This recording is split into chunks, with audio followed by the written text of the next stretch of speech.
Hello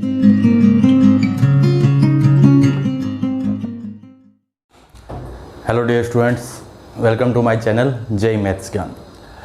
आज मैं government ने जो नई एजुकेशन पॉलिसी अप्लाई करी है उसके बारे में डिस्कस करने जा रहा हूँ। तो देखिए, हमारे एजुकेशन सिस्टम में बहुत बड़े चेंजेस आए हैं। कम से कम 34 इयर्स के बाद, आफ्टर 34 इयर्स पूरी की पूरे जो एजुकेशन सिस्टम उसको चेंज किया जा रहा है। और ये हमारे लिए बेनिफिशियल है या नहीं है, ठीक है, और इसमें क्या क्या चेंजेस आ रहे हैं और आगे क्या क्या इसमें होगा, वो सब हम आज की वीडियो में डिस्कस करेंगे। तो उसके लिए आप वीडियो को स्टार्टिंग से लेकर लास्ट तक देखिए। तो चलिए स्टार्ट करते हैं।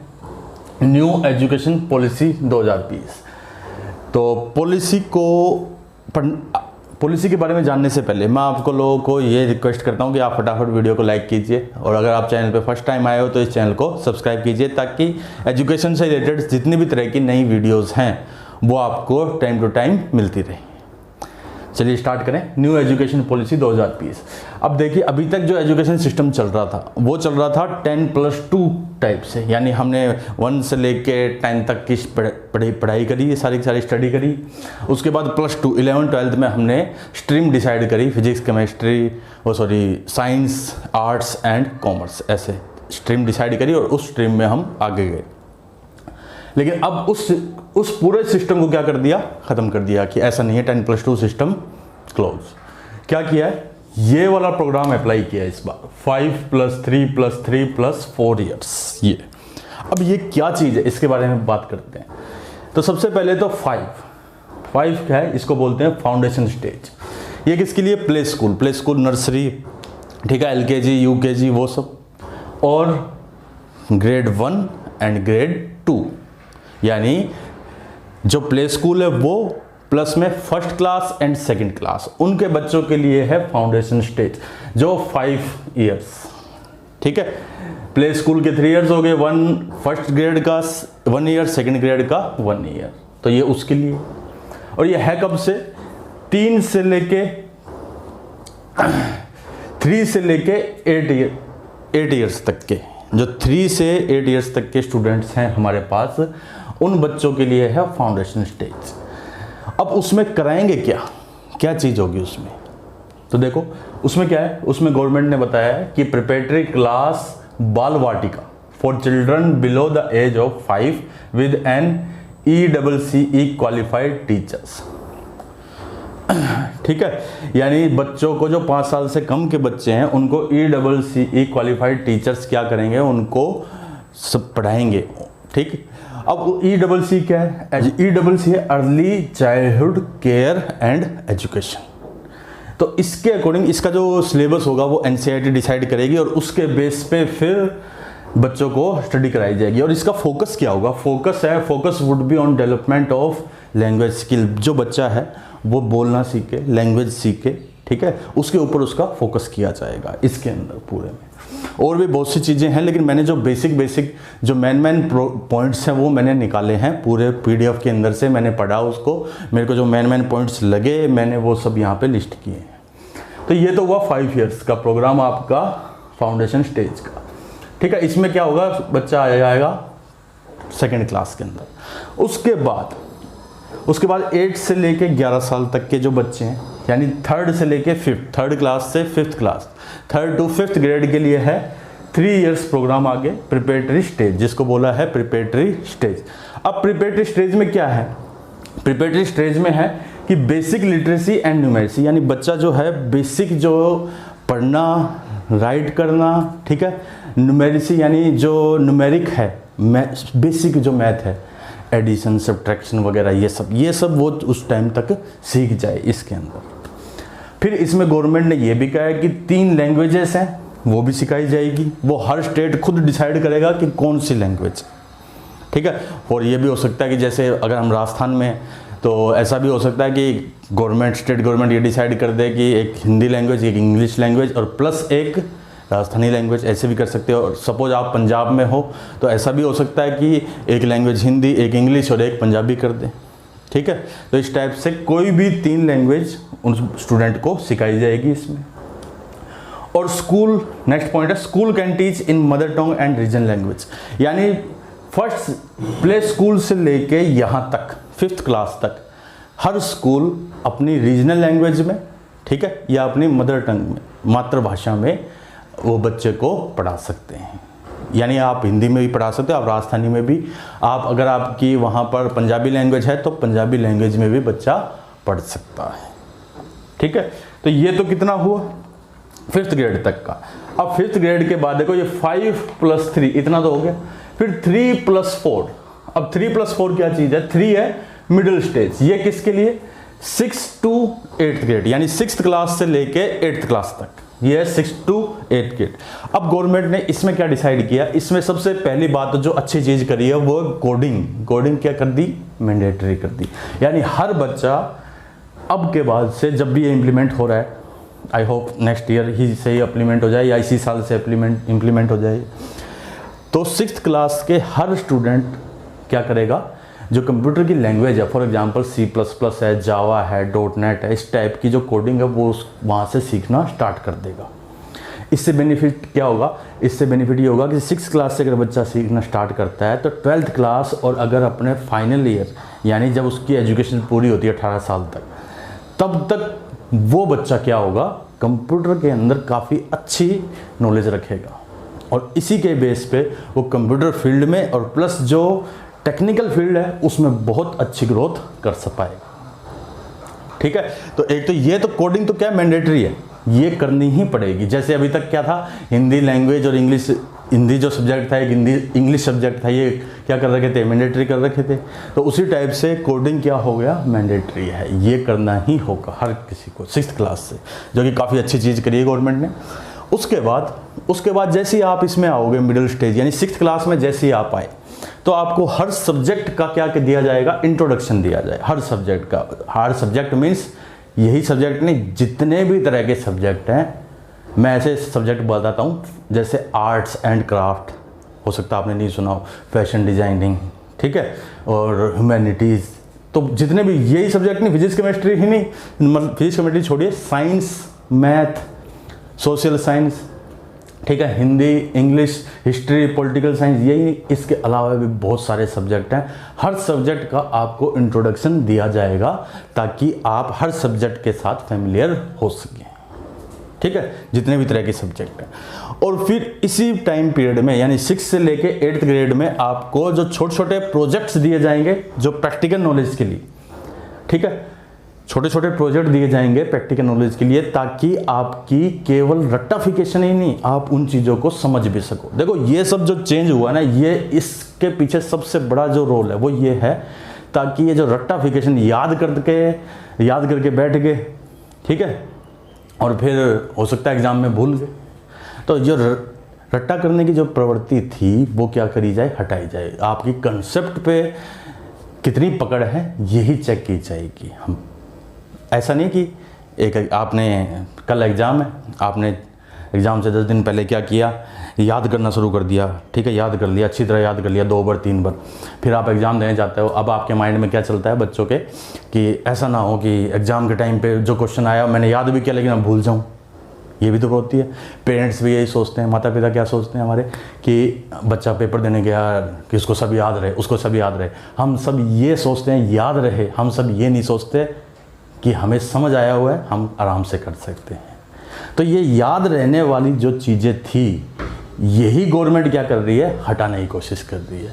इससे क्या हो रहा था? इससे ये प्रॉब्लम हो रही थी, आज जैसे कोई बच्चे ने सपोज 11th क्लास में किसी बच्चे ने ये पढ़ा ट्रांसफार्मर के बारे में, ठीक है, आता है चैप्टर, ठीक है, AC/DC भी आएगा, उसमें ट्रांसफार्मर के बारे में आएगा, आप पूरा पढ़ोगे, स्टेप अप है, स्टेप डाउन है, सब कुछ है, ठीक है, ऊंचाई, हिंदी में बोल देता हूँ ऊंचाई ट्रांसफार्मर, अपचाई ट्रांसफार्मर।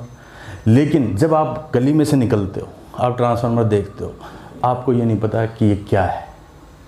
आपने पढ़ा है लेकिन आप उसको देख के आपके दिमाग में वो पिक्चर नहीं बन रही कि ना ये कैसा ट्रांसफार्मर है, ये क्या कर रहा होगा, अगर ये यहाँ पे लगा है तो इसका क्या रोल है यहाँ पे, कि अगर लाइन आ रही है तो उसमें क्या वोल्टेज होगा, ये उसको वोल्टेज को कम कर रहा होगा, ज़्यादा कर रहा होगा, क्या कर रहा होगा, कोई आपके उसमें दिमाग। घर में पंखा चल रहा है, AC आ रही है, DC आ रही है, कौन अंदर AC को कन्वर्ट कर रहा है, DC से कैसे चल रहा है, ये सब कुछ मतलब नहीं, जबकि पूरी की पूरी आप करंट इलेक्ट्रिसिटी पर डालोगे 11th-12th में, लेकिन फिर भी पढ़ने के बाद भी आपके दिमाग में चीज़ें नहीं आती है।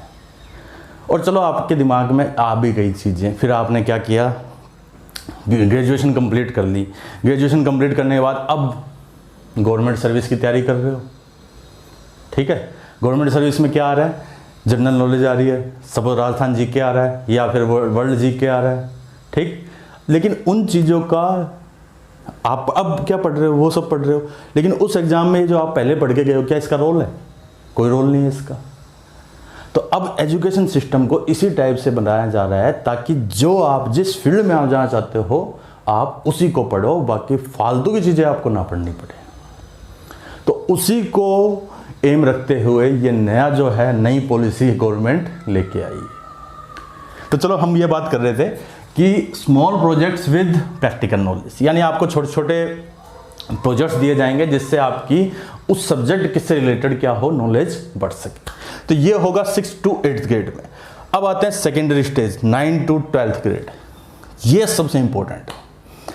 अभी तक क्या था, आपने 9th कर ली, 10th कर ली, 10th करने के बाद अच्छे मार्क्स आ गए, सपोज क्या कहोगे, साइंस ले लेते हैं, या तो बायो ले लें या मैथ ले लें।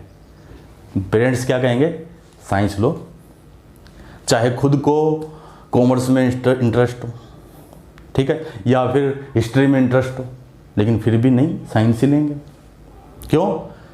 पेरेंट्स की रेपुटेशन का सवाल है, ठीक है, या फिर खुद की रेपुटेशन है कि इतने अच्छे नंबर आए हैं, साइंस लेनी चाहिए, साइंस में आगे बहुत स्कोप है।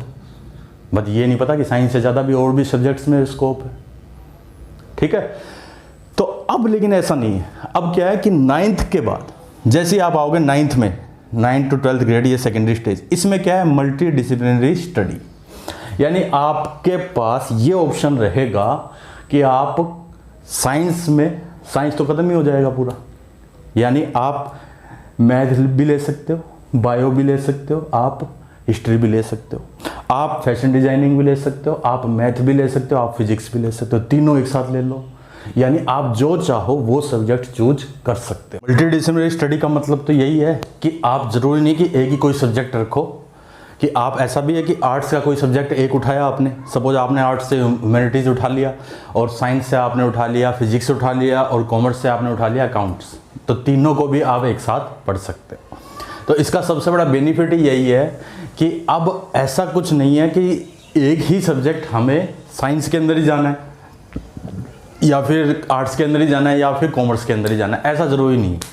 अब इसका सबसे बड़ा फ़ायदा पता है क्या है, कि फॉर एग्जांपल किसी स्टूडेंट ने बायो ली, या चलो मैथ ली, फिजिक्स केमिस्ट्री मैथ, पहले अभी की बता रहा हूँ, अभी के हिसाब से वो लेता है साइंस मैथ लेता है। अब उसको फिजिक्स और मैथ तो आ रही है समझ में, केमिस्ट्री नहीं आ रही, अब वो चाहता है मैं केमिस्ट्री नहीं पढ़ूँ, लेकिन अभी तो उसके पास कोई ऑप्शन नहीं, उसको पढ़नी ही पड़ेगी केमिस्ट्री। लेकिन इसके बाद ऐसा कर सकते हैं कि वो फिजिक्स रख ले, मैथ रख ले, और एक सब्जेक्ट सपोज पॉलिटिकल साइंस उठा ले, या फिर हिस्ट्री उठा ले, जियोग्राफी उठा ले, और या फिर ऐसा भी हो सकता है कि वो एक सब्जेक्ट कोई अकाउंट्स का उठा ले, या फिर इसका आर्ट एंड क्राफ्ट का उठा ले, फैशन डिज़ाइनिंग का, कोई भी एक सब्जेक्ट उठा सकता है।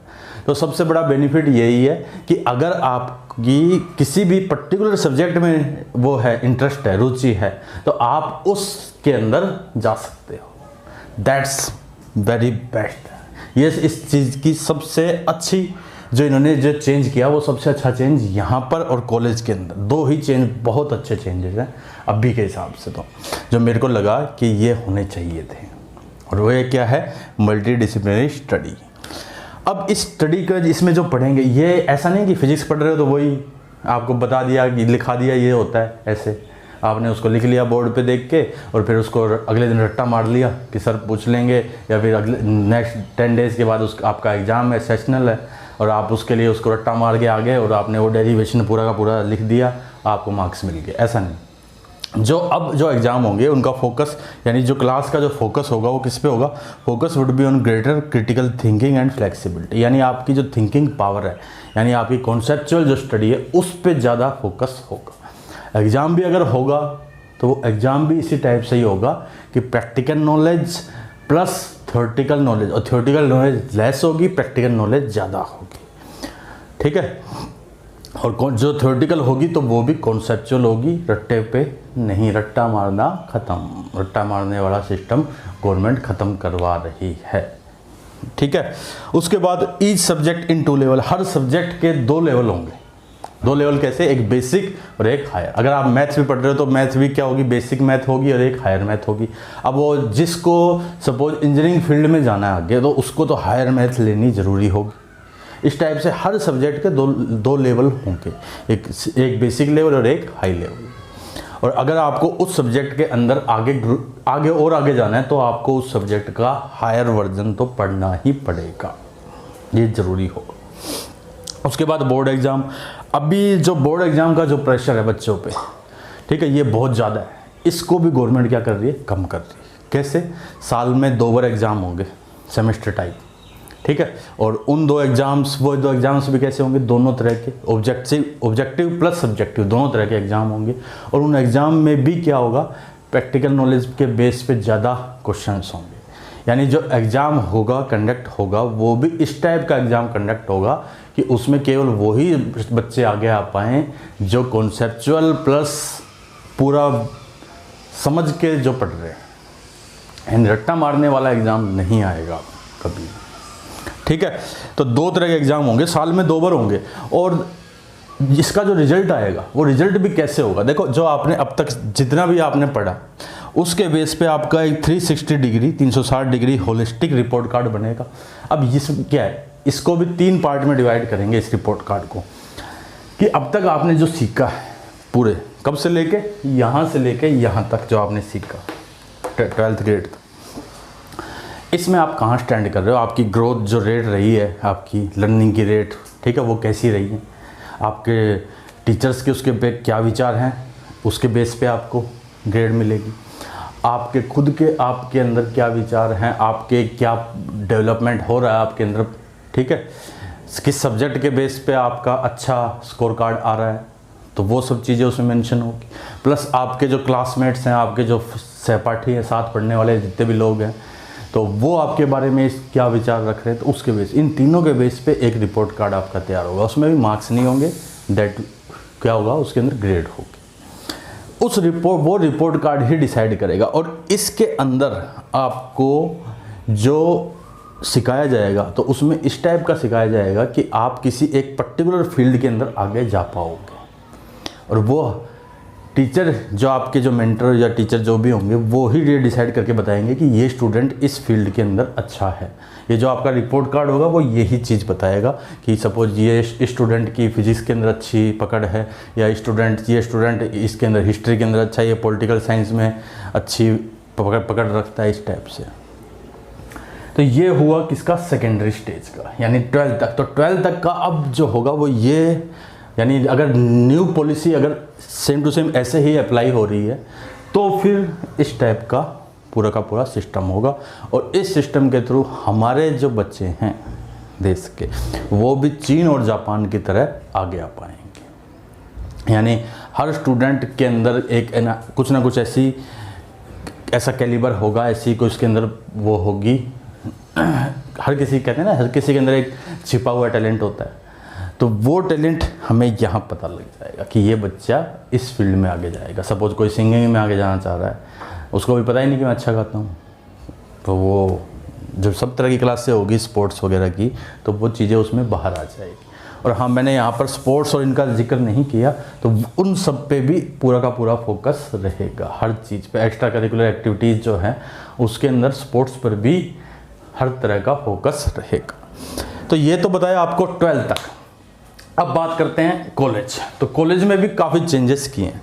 क्या चेंजेस हैं? पहला चेंज है multiple entry and exit program. ये जो है सबसे बेस्ट चीज़ है, multiple entry and exit program. इसका मतलब क्या है कि अब तक ऐसे था, किसी ने बीए में एडमिशन लिया आफ्टर 12th, तो उसने फर्स्ट ईयर किया, सेकेंड ईयर किया, थर्ड ईयर किया, पूरा किया, तो उसको डिग्री मिली बैचलर ऑफ आर्ट्स। लेकिन बाई चांस किसी ने कोई फर्स्ट ईयर के बाद सपोज कोई बीमार हो गया, या कोई किसी पर्सनल रीज़न के कारण कॉलेज कंटिन्यू नहीं कर पाया 2 साल 3 साल, तो उसका तो वो 1 साल भी ख़राब हुआ। अब वो दोबारा अगर करना चाहता है आफ्टर 3 ईयर, सपोज उसके दिमाग में आता है मैं अपनी स्टडी कंप्लीट करूँ, तो उसको कहाँ से वापस फर्स्ट ईयर करना पड़ेगा, लेकिन इसके बाद अब ऐसा नहीं है, क्योंकि अब मल्टीपल एंट्री वाला जो इन्होंने दिया है, ठीक है। इसका मतलब क्या है? इसका मतलब है कि सपोज कोई फर्स्ट ईयर किसी ने किया तो उसको क्या करेंगे, उसको केवल किसी ने फर्स्ट ईयर किया तो उसको एक सर्टिफिकेट दिया जाएगा, ठीक है। और वो सर्टिफिकेट मिला उसको, उस सर्टिफिकेट के बाद जो उसके क्रेडिट्स मतलब जो भी उसका परफॉर्मेंस रही वो उसको क्रेडिट्स का, वो क्रेडिट्स एकेडमिक बैंक, जैसे डिजीलॉकर है उसमें क्या है, हमारे डॉक्यूमेंट स्टोर है, तो ऐसे ही एक एकेडमिक बैंक होगा, उसमें उसके क्रेडिट्स क्या होंगे, स्टोर होंगे। क्रेडिट्स का मतलब उसकी परफॉर्मेंस, उसकी क्या परफॉर्मेंस है वो उसमें स्टोर होगी उसमें। और सपोज 1 साल उसने किया तो उसको वो मिल गया सर्टिफिकेट। अब उसके बाद वो 4 साल बाद वो वापस आता है और अपनी स्टडी को वापस करना चाहता है, तो उसको फर्स्ट ईयर नहीं, उसको सीधा सेकेंड ईयर और थर्ड ईयर ही कंप्लीट करना। तो ये है मल्टीपल एंट्री, यानी आप कई बार एंट्री कर सकते हो, कई बार एग्जिट भी कर सकते हो। और अभी जो डिग्री देंगे, अब सिंपल जो डिग्री होगी वो 4 इयर्स होगी। मेरी बात को पूरा सुनिएगा। 4 इयर्स का मतलब अगर आप फर्स्ट ईयर पहले साल के बाद जाते हो तो आपको क्या मिला, ओनली सर्टिफिकेट मिला। अगर आप सेकेंड ईयर के बाद जाते हो छोड़ के तो आपको डिप्लोमा मिलेगा। अगर आप थर्ड ईयर के बाद जाते हो तो आपको जो बैचलर वाली डिग्री थी जो पहले मिल रही थी, bachelor of arts, bachelor of science, BSc, BA, BCom, BTech, तो वो थर्ड ईयर तक बीटेक या बीई या बीएससी या बीए या बीकॉम उसकी डिग्री मिलेगी। अब बचा 1 साल और।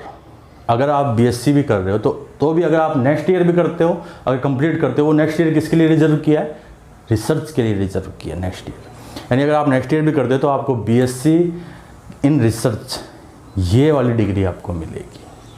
और अगर आपने 3 साल तक ही किया, जिसको सिंपल ग्रेजुएशन करनी है, जो चाहता है कि मेरे को सिंपल बीएससी करनी है या बीए करनी है सिंपल, तो वो 3 साल तक की डिग्री 3 साल तक पढ़ के अपनी सिंपल बैचलर की डिग्री भी ले सकता है।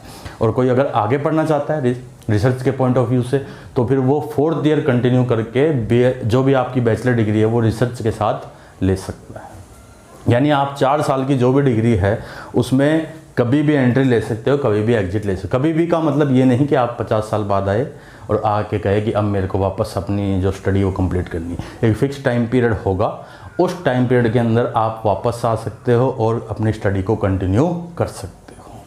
तो ये है multiple entry and exit program college के अंदर। और कॉलेज में भी फिर एकेडमिक बैंक के बारे में बता चुका मैं। एकेडमिक बैंक क्या है, एक डिजीलॉकर टाइप से होगा जिसके अंदर आपकी जो भी परफॉर्मेंस रही है कॉलेज की वो क्या होगी, जो आपके क्रेडिट्स होंगे वो स्टोर होंगे। तो इतना मैंने बताया इस सब के बारे में जो नए चेंजेस आ रहे हैं। इसके अलावा भी क्या है, इसके अलावा है ये देखिए, best university setup campuses in other countries. यानी अदर कंट्रीज़ के अंदर भी जो हमारी बेस्ट यूनिवर्सिटी है उनके कैंपस सेटअप किए जाएंगे और बाहर वाली यूनिवर्सिटी के कैंपस हमारे यहाँ पे सेटअप किए जाएंगे, ताकि हमारे यहाँ के स्टूडेंट बाहर जा सके पढ़ने, बाहर के स्टूडेंट यहाँ आ सके। अब बाहर के स्टूडेंट यहाँ आएंगे तो उनके पेरेंट्स, उनके रिलेटिव्स वगैरह भी आएंगे, उससे टूरिज़्म भी प्रमोट होगा और भी बहुत सी चीज़ें होगी।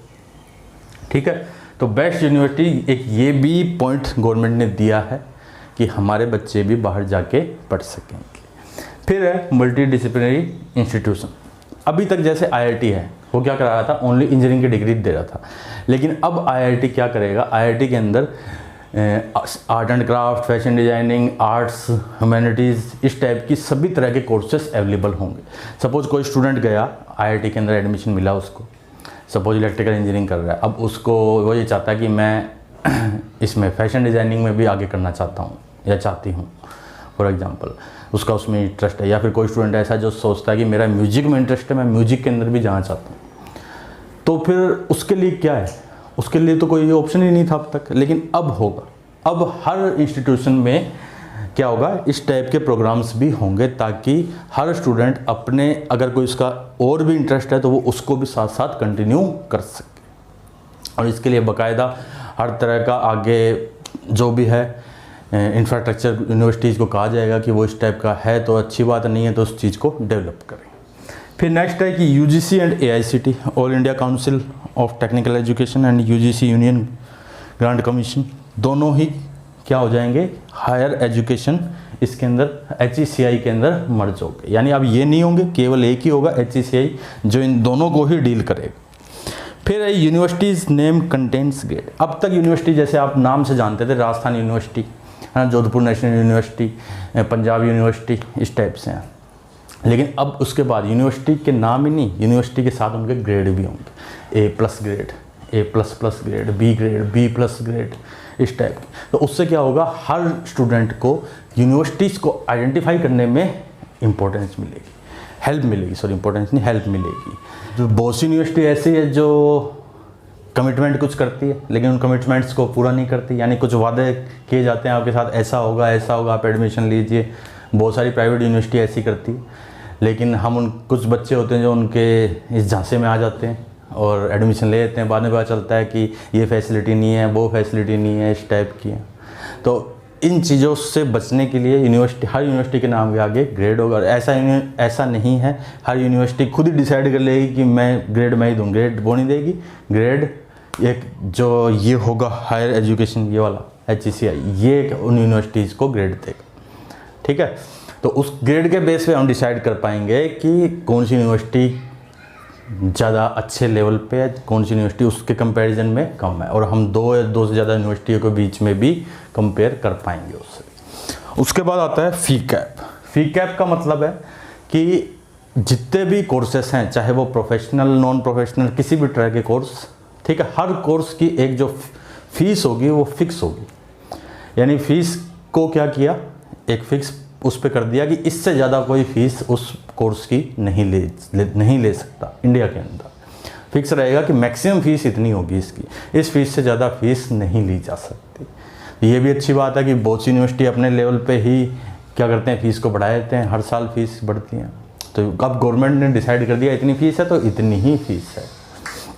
उसके बाद है NRF, नेशनल रिसर्च फंड। अब देखिए यूएस में एक ऐसी टाइप से है US साइंस फंड। तो साइंस के फील्ड में अगर कोई आगे जाता है, रिसर्च करता है, तो वो जो उनका US का जो भी है वो उसको क्या करता है, फंडिंग देते हैं, उसको फंड करते हैं ताकि वो अपनी रिसर्च को कंटिन्यू कर सकें। जैसे अभी कोरोना का चल रहा है, तो कोरोना की जो वैक्सीन बनाने के लिए भी तो फंडिंग चाहिए। तो उस टाइप से हर वो है, एक इंस्टीट्यूशन है जो उनको फंडिंग दे रहा है, जो भी उसमें रिसर्च कर रहे हैं वैक्सीन बनाने के लिए। तो इसी टाइप से अब इंडिया में भी एक नेशनल रिसर्च फंड बना। अब इसमें साइंस नहीं है, इसमें है नेशनल रिसर्च, ओनली रिसर्च। अब वो रिसर्च किसी से भी रिलेटेड हो सकती है, चाहे वो साइंस से रिलेटेड हो, चाहे वो एग्रीकल्चर से हो, चाहे वो आर्ट से रिलेटेड हो, ठीक है, कोई भी फील्ड, कैसा भी फील्ड हो, अगर वो रिसर्च है, ठीक है, तो आपकी रिसर्च की फंडिंग के लिए NRF है, नेशनल रिसर्च फंड। तो और भी बहुत से चेंजेस आए हैं, लेकिन मैंने उसमें से जो मेन पॉइंट्स हैं, पूरा मैंने उसको पढ़ा, उसके बारे में जो मेन पॉइंट्स थे जो हमें जानने चाहिए, उसके बारे में मैंने आपको ये सब बताया। अब बात करते हैं हम JEE main, JEE advance and NEET, इसके बारे में। तो ये एग्ज़ाम अभी तक तो कंटिन्यू ही रहेंगे, और जहाँ तक मेरा मानना है, कोई ऐसी पर्टिकुलर अभी तक डिटेल आई नहीं कि एग्ज़ाम नहीं होंगे या एग्ज़ाम इनमें एडमिशन का क्राइटेरिया कुछ चेंज होगा, ऐसा कुछ नहीं है। जहाँ तक हमारा मानना है अब तक, वो ये है कि इनका कुछ ना कुछ अल्टरनेट तो होगा ही, कि एग्ज़ाम, या तो एग्ज़ाम होगा, और वो एग्ज़ाम कैसे होगा कि जो भी सब्जेक्ट्स हैं उनके आपके पास, आपने उनको हायर पे स्टडी किया हुआ हो, ठीक है। जैसे फिजिक्स आपने हायर पे स्टडी करी हो, मैथ्स भी करी हो, और किसके लिए, इंजीनियरिंग के लिए, तो आप क्या कर सकोगे, JEE का एग्ज़ाम दे सकोगे। और एग्ज़ाम होगा ही, बस ये हो सकता है कि चाहे एग्ज़ाम का कोई पैटर्न चेंज कर दें, नाम चेंजेस कर दें उसमें, ठीक है, लेकिन एग्ज़ाम होगा और उसी एग्ज़ाम के बेस पे ही एडमिशन्स होंगे। तो ये मैंने आपको आज हमारे शिक्षा मंत्रालय, पहले था MHRD, अब है शिक्षा मंत्रालय, ठीक है, मिनिस्ट्री ऑफ एजुकेशन, इन्होंने जो नई गाइडलाइन जारी करी है किसके regarding, national new education policy 2020, इसके रिगार्डिंग। तो इसके बारे में मैंने आपको सारी नॉलेज दी है। अगर वीडियो आपको अच्छा लगा तो वीडियो को लाइक कीजिए, फर्स्ट टाइम चैनल पे आए हो चैनल को सब्सक्राइब कीजिए, और इसी टाइप के एजुकेशन से और JEE नीट इस टाइप की नई जो भी कोई अपडेट आती है वो आपको मिलती रहे, तो इसके लिए चैनल से जुड़े रहिए। तो मिलते हैं नेक्स्ट लेक्चर में, तब तक के लिए